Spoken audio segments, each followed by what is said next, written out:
అమ్మా అందరికీ నమస్కారం.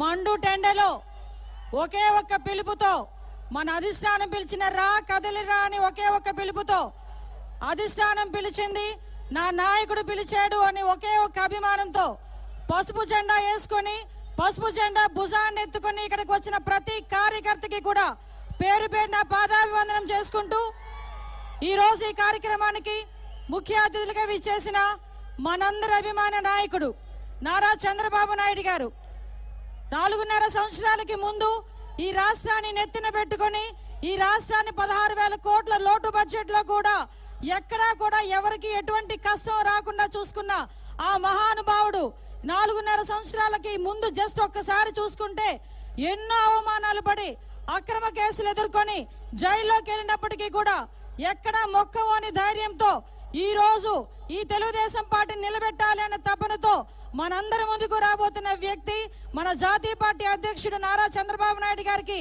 మీ అందరి తరపున ప్రత్యేకంగా ధన్యవాదాలు నమస్కారాలు తెలియజేసుకుంటూ ఈ రోజు ఈ కార్యక్రమానికి ముఖ్య అతిథులుగా విచ్చేసిన పెద్దలు గౌరవనీయులు అయ్యన్న పాత్రి గారికి, బండా దక్షిణామూర్తి గారికి, పప్పల చలపతిరావు గారికి, దాడూరి బుద్ధరావు గారికి, అదేవిధంగా అధ్యక్షులు నాగ జగదీష్ గారికి, పంచకల రమేష్ బాబు గారికి, అదేవిధంగా వేదికను అలంకరించిన తెలుగుదేశం పార్టీ మహామహులకి, అదేవిధంగా జనసేన పార్టీ నాయకులందరికీ కూడా పేరు పేరున ధన్యవాదాలు నమస్కారాలు తెలియజేసుకుంటూ ఈరోజు రా కదలి రా ఈ ఒక్క కార్యక్రమం చూస్తా ఉంటే అలనాడు ఎప్పుడు ఎన్టీ రామారావు గారు పార్టీ పెట్టేటప్పుడు పిలిచిన ఒక పిలుపు ఆ రోజు ప్రపంచం సృష్టించింది.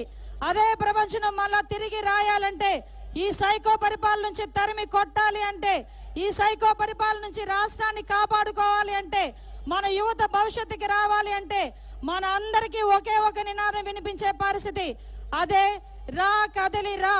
ఈ రోజు ఈ కార్యక్రమానికి ఇక్కడికి మనందరం కూడా విచ్చేస్తున్నాం. ఈ రోజు ఒక విషయం మీ అందరికీ చెప్పాలి. 16 నెలలు చిప్పకూడు తిని పరిపాలన చేతకాక, అమరావతి కట్టడం చేతకాక, పోలవరం కట్టడం చేతకాక, నిరుద్యోగులకు ఉద్యోగాలు ఇవ్వడం చేతకాక, మహిళలకి రక్షణ కల్పించడం చేతకాక ఈ రోజు బయటకు వచ్చి అలాంటి వాడే సిద్ధు అని చెప్పి సైకో మొహంతోని మనందరికీ కూడా ఫ్లెక్సీలు పెడతా ఉంటే 14 సంవత్సరాల సీఎం చేసి సైబరాబాద్ లాంటి ఒక వ్యవస్థను నిర్మించి ఈ రోజు మనందరికీ ఉద్యోగ అవకాశాలు కల్పించి, మహిళలకు సాధికారత కల్పించి, డ్వాక్రాస్ని ప్రవేశపెట్టి, దీపం పథకం ప్రవేశపెట్టి ఎంతో మంది హృదయాల్లో స్థానం గెలుచుకొని ప్రపంచంలోని తెలుగు వాళ్ళందరూ కూడా గర్వపడేలా మన నాయకుడు అని పిలుచుకునే మన చంద్రబాబు నాయుడు గారు ఈ రోజు అనాల్సిన విషయం సంసిద్ధం. దాని అందరికీ మనందరం చెప్పాల్సిన విషయం సై అని మనందరం కూడా చెప్పాల్సిన బాధ్యత కూడా మనందరికీ ఉంది. ఈ రోజు వాడు సిద్ధం అంటే మన సంసిద్ధం అనాలి, వాడు సిద్ధం అంటే మన సై అనాలి. ఒక సైకోగాడే ఎటువంటి ధైర్యంతో బయటకు వచ్చి ఈ రోజు మనలందరినీ ఛాలెంజ్ చేసే పరిస్థితి. ఈ రోజు ఒక మోసపూరితమైన రాష్ట్రం. మీ అందరికీ తెలిసిన నిన్న ఒక పెద్ద మనిషి మాట్లాడాడు. జగన్మోహన్ రెడ్డితో ఎలా ఉంటుందిరా అయ్యా అంటే ఎలక్షన్లు అయినంత వరకు శ్రీకృష్ణుడు శ్రీకృష్ణుడు అంటాడట, ఎలక్షన్ అయిన వెంటనే నికృష్టుడు అంటాడంట. అలా ఉంది పరిస్థితి, జగన్మోహన్ రెడ్డి పరిస్థితి. అటువంటి వ్యక్తి ఏరు దాటాక తెప్ప తగిలేసే రకం. ఎలక్షన్ల ముందు వరకు మీకు అది చేస్తాను, అమ్మఒడి ఇస్తాను, ఆసరా ఇస్తాను, చేయూతిస్తానని చెప్పిన పెద్ద మనిషి ఈ రోజు అమ్మఒడి ఒక మోసం, చేయూత ఒక మోసం, సిపిఎస్ రద్దు ఒక మోసం, మద్యపాన నిషేధం ఒక మోసం, దిశ చట్టం ఒక మోసం, ఆసరా ఒక మోసం, ఆఖరికి జాబ్ క్యాలెండర్ కూడా ఒక మోసం, ఈ రోజు డిఎస్సి నోటిఫికేషన్ మరొక మోసం. ఇన్ని మోసాల మధ్య మోసపు రారాజుగా, మోసానికి బ్రాండ్ అంబాసిడర్ గా ఉన్న జగన్మోహన్ రెడ్డి కావాలా? మన అందరి గురించి, ఈ రాష్ట్రం గురించి ఎన్నో అవమానాలు ఎదుర్కొని, కుటుంబాన్ని కూడా ఎన్నో అవమానాలకి ఎదుర్కొన్నప్పటికీ కూడా ధైర్యంగా ముందుకొచ్చి ఈ రాష్ట్రానికి దిక్సూచి అయిన చంద్రబాబు నాయుడు గారు కావాలో మనందరం కూడా తేల్చుకోవాల్సిన అవసరం కూడా ఎంతో ఉంది. ఎంతైనా మహిళలకి చెప్తున్నా, మనందరం కూడా ఒక సెంటిమెంట్ ఫోల్స్. తల నిమిరేసరికి, బుగ్గులు నొక్కేసరికి, ముద్దులు పెట్టేసరికి ఇతగాడు ఏదో చేసేస్తాడేమో, మనలందరినీ ఉద్ధరించేస్తాడేమో అనుకున్నారు. కానీ ఈ సైకోగాడు మన అందరినీ కూడా నవరత్నాలను మోసం చేసి ఈ రోజు మన నోట్లో మట్టి కొట్టిన పరిస్థితి ఈ రోజు మనందరం కూడా గమనించుకోవాలి. దిశ చట్టం ఒక ఎందుకు పనికిరాని చట్టం. మద్యపాన నిషేధం జరిగిన తర్వాతే ఓట్లు అడుగుతానన్నాడు. ఇక్కడున్న ఒకే ఒక మహిళలందరికీ కూడా ఒకే ఒక విషయం చెప్పి నేను ముగిస్తా. ఇక్కడున్న మహిళలు ఎవరైనా కూడా వైఎస్ఆర్సీపీ తరపున ఓటేయండి అని అడగడానికి వస్తే మీరు ఒకే ఒక మాట చెప్పాలి.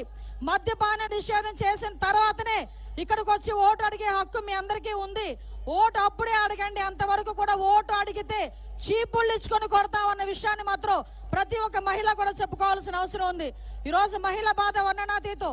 పెరిగిపోయిన కరెంటు ఛార్జీల ధరలు, పెరిగిపోయిన నిత్యావసర వస్తువుల ధరలు, చదువుకునే పిల్లడు ఉద్యోగం రాక ఇంట్లోనే కూర్చునే పరిస్థితి, ఈరోజు భర్త బయటికి వెళ్ళి పని చేయాలంటే పని లేని పరిస్థితి, ఈరోజు బతకాలంటేనే విపరీతమైన భయపడే పరిస్థితి నుంచి ఈరోజు మన రాష్ట్రాన్ని మనం రక్షించుకోవాలన్నా, మన పిల్లల భవిష్యత్తు గురించి ఆలోచించాలన్నా, మహిళల రక్షణగా ఉండాలన్నా ఒకే ఒక నినాదం, అదే జై చంద్రబాబు నాయుడు గారు, జై తెలుగుదేశం, జై జనసేన. ఎందుకు ఈ మాట చెప్తారంటే ఒక వాయుకి అగ్ని తోడైనట్టుగా ఈరోజు తెలుగుదేశం పార్టీకి జనసేన తోడైంది. ఈరోజు జనసేన నాయకత్వం, టీడీపీ నాయకత్వాన్ని చూసి అక్కడ కూర్చున్న జగన్మోహన్ రెడ్డికి ఏమీ పాలు పోవట్లే. ఏదో అంటారు కదా, గోరు చుట్టు మీద రోకలు పోడున్నట్టు చంద్రబాబు నాయుడు గారు, పవన్ కళ్యాణ్ గారు, లోకేష్ బాబు గారు ఒకవైపు నుంచి వాయిస్తా ఉంటే ఇంకొక వైపు నుంచి వాయించడానికి వచ్చింది ఎవరావిడా? షర్మిల. ఎవరమ్మా ఆవిడ? షర్మిల. జగనన్న వదిలిన బాణాన్ని అని చెప్పి ఆ రోజు ఇదే జగన్మోహన్ రెడ్డి సీఎం కావాలని రాజకీయ భవిష్యత్తు గురించి సుమారుగా 3200 కిలోమీటర్లు పాదయాత్ర చేసిన అతని చెల్లి ఈరోజు బయటకు వచ్చి ఎండగడుతుంది. ఈరోజు మనందరం కూడా ఒకటే తెలియజేసుకోవాలి. ఈరోజు నీకు నాకు సమాధానం చెప్పినా చెప్పకపోయినా జగన్మోహన్ రెడ్డి షర్మిలకి మాత్రం ఎట్టి పరిస్థితుల్లోనే సమాధానం చెప్పాల్సిన అవసరం ఉంది. మళ్ళా ఇంకొక విషయం, ఈ రోజు ఆవిడ గురించి కూడా కారు కోతలకు వస్తున్న వైఎస్ఆర్సీపీ ఈడియట్స్ కి చెప్పాలి. అరే వైఎస్ఆర్సీపీ ఈడియట్స్, మీరందరికీ గుర్తు పెట్టుకోండి, షర్మిల గారు కాలు కడిగా నీళ్లు నెత్తిన చల్లుకుంటేనే గానీ మీకు ప్రాప్తం ఉండదు. అటువంటి పరిస్థితిలోనే మీరు కూడా ఈ రోజు మమ్మల్ని అందరినీ కూడా ఎదిరించే పరిస్థితి.